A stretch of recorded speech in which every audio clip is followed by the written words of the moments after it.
So welcome, Jayan. It's so good to see you as always. And as always, at Setsi, we begin all things by acknowledging our creator, the original stewards of the various lands we're on. We acknowledge all our ancestors. We acknowledge all those who toiled without compassion or compensation. We acknowledge all the elders and community stalwarts whose shoulders we stand on as we build, share, and learn together for our collective liberation and sovereignty. So, Jayan, please introduce yourself and your remarkable work to our listeners and our viewers. Thank you, Victor. It's nice to be here. Thank you for asking me to be part of this interview series. So I'm Jan Giloy. I'm the CEO of Meridian Credit Union. We are Ontario's largest credit union, Canada's second largest, and we are on a mission to help make sure that our strategy and our organization is doing the right things for people, community, and the planet. I'm happy to talk more about that. I have a long career in business and not-for-profits and public sector and private sector. Started my career in HR, which is unusual for somebody in my job, and then technology, growing a business, and now leading an organization with 2,000 people who are embracing our future and excited about how they help people from all over Ontario get access to the money that they need, plan for a better future, and build financial confidence. That's incredible. That's incredible. Congratulations. Thank you. So my next question is, what inspires you most about your work right now? Yeah, it's a great question. I really get super excited about enabling success for people. And so individually as a leader, I love to help people grow. I love to help people develop. I love to make leaders better leaders. I love to, create products and services that are awesome. I love to help business owners. I love to help community and people. I love to help not-for-profits. I just like to help people create a world that's better and more inclusive and just, and thinking about how do we protect it for future generations to come. So I get up every day excited about the fact that I get to do that in my job. And I get to, have a real sense of purpose and a legacy perhaps to leave behind at some point. Absolutely. I know before the interview we were talking about our children. I think that all parents, it's almost our obligation to find a way to leave the world better than we found it. Absolutely. So I'm grateful that you're able to share all those jewels with us and what you care about. So that's meaningful. So my next question is, what's the difference? What are some of the systemic barriers and challenges that you and your colleagues face? And what are some of the approaches and strategies you're using to overcome them? So I think the credit union movement is Canada's best kept secret, right? Because there's not a lot of people bank with the big banks because, it was the one that was on the corner or was the one that their families banked with. And only like a select few, I think it's about 20% of the market in Canada, bank with credit unions. And so I think, and yet we are a cooperative. We believe in democratic principles. We believe in equality. We believe in helping each other. We believe in cooperation. We believe in all the principles that I think are good for society, right? So one of the challenges we have is the fact that we're like the best kept secret, that we are a valuable alternative to other financial institutions for banking if you're a business, or banking if you're an individual, or banking if you're looking for advice on wealth, or all of those things. And yet people still don't know about us. They don't understand what we are. So relevancy, I think, is a big one. And, it's hard to switch. So people have a hard time switching their bank account, right? It's like going to the dentist. You're like, oh, I don't want to have to deal with that, right? So we are trying to find ways to find people who are like-minded, like you and others, who really want to change the world. And I think where we have so many proof points around the types of people and organizations we've helped that, people said no to them if they went to the bank for a loan. We have women who, couldn't get a loan because they were a woman. We have, people who are new to Canada who don't have the credentials and, aren't treated the same way. So there's so many systemic barriers in the institution of banking.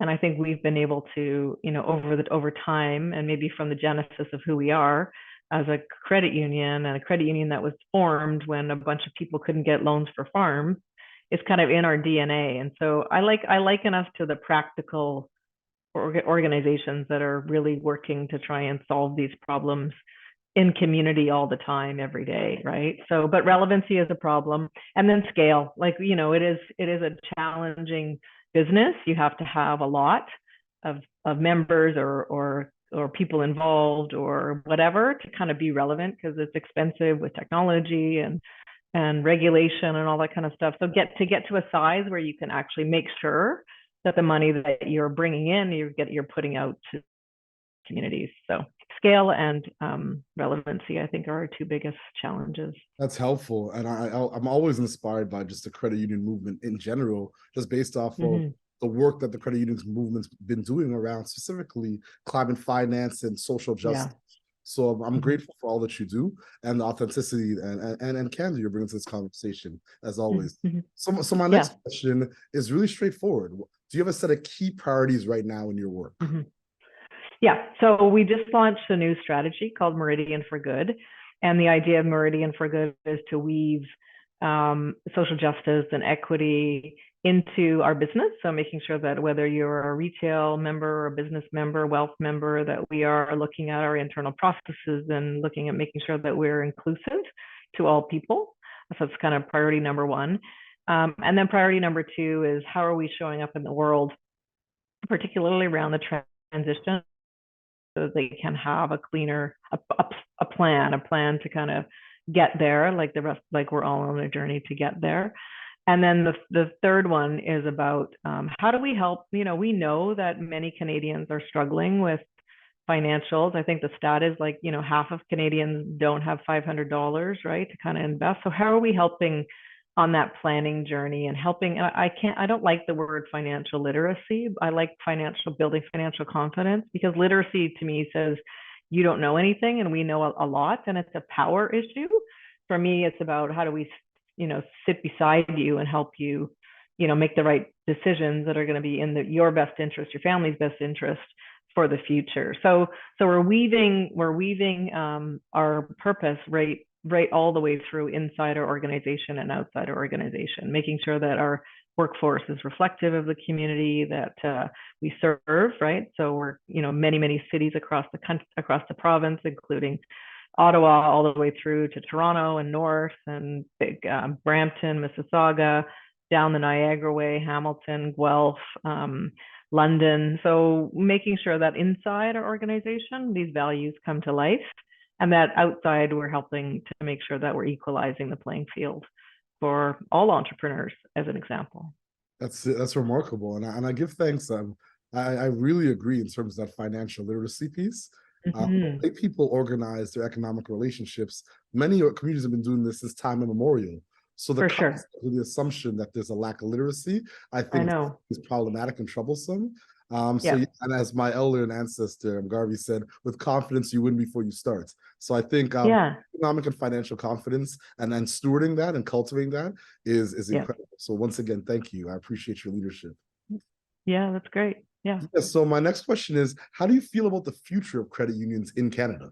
I think we have a huge opportunity to reinvent ourselves and really be there for the next generation, right? We're just actually doing some focus groups with members because we're coming out with a new platform. And so we're doing focus groups with business members and retail members and employees and people who don't bank with us to kind of find out like what resonates, how are we special, what's our special sauce, what resonates. And I think what's interesting is people are worried, across all demographics and age groups and cultural backgrounds, and they're worried about housing, they're worried about long-term sustainability, they're worried about feeling like there's no sense of community, and how do we build that. So I think the future, if we can break through to a whole new generation, making sure, because we have to have the things that they rely on, including a digital platform, which we've got a really good one. I think that's our kind of, we need to be able to break through that, because many credit unions members are aging, they're old people like me and older. And so we really need to get to that next generation of Canadians who are coming to our country, the Indigenous youth who are a growing population, inside our country, and how do we make sure that we're set up to stay true to our roots, which is, communities coming, people in community coming together, putting their money together so that they can help each other thrive and prosper. So our roots are strong. And then along the way, I think we forgot that those are our roots, and we started acting like banks, and we're not a bank, and we don't have the same infrastructure. We don't have the same requirement for paying out shareholders. And we can be rooted in some of those principles and stay rooted in some of those principles to create something that's different, and give some options to Canadians. Absolutely. I couldn't agree more. Capital markets are almost terminating us as a species. If we don't find ways to do this work, we're in trouble. So we're totally in trouble. Leadership. So my second last question is, what is your ultimate goal? What does success look like to you and your colleagues? Oh, I would love, you lead a movement, right? A movement of making sure that that people in the Black community across the country, can get everything they need, and you work with many different community organizations and governments. We need to be at that table. We need to be money needs to go where money needs to go to help build that strong future, right? And so that's what I want. That's what, how big do I want to be? As big as our ability to help people, really help people on a very kind of action oriented level. I don't want to just give you money to go, sponsor your, dinner, your event. I want our people to be working with your people to make the world better, and therefore helping reinforce that we're all in this together. And so I do think finance has often played a role outside of that, right?